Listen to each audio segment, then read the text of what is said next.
যে ব্যক্তি সকাল বেলা তিনবার তেলাওয়াত করবে আউযু বিল্লাহিস সামিউল আলিম মিনাশ শাইতানির রাজিম, এরপরে সূরা হাশরের শেষ তিনটি আয়াত তেলাওয়াত করবে, রব্বুল আলামিন ওই ব্যক্তির জন্য ৭০,০০০ ফেরেশতা নিয়োগ দিবেন যারা সারা দিন ওই লোকের জন্য মাগফিরাতের দোয়া করবে। শুধু এখানেই শেষ নয়, বিশ্বনবী ফরমান ওয়া ইন মাতা ফি যালিকাল ইয়াউমি মাতা শাহীদান, ওই দিন যদি ওই ব্যক্তিটা ইন্তেকাল করে সে শহীদ হয়ে কিয়ামতের দিন আল্লাহর সামনে দাঁড়াবে।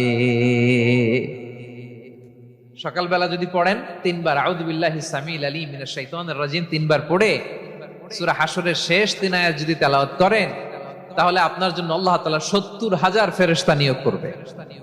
সারা দিন তারা আপনার জন্য মাগফিরাতের দোয়া করবে, আর ওই দিন ইন্তেকাল করলে আল্লাহ তাআলা শহীদ হিসেবে আপনাকে কিয়ামতের দিন দাঁড় করাবে। সুবহানাল্লাহ, এত আস্তে। আবার সন্ধ্যাবেলায় যদি পড়েন সারা রাতের জন্য ৭০,০০০ ফেরেশতা মাগফিরাতের দোয়া করবে।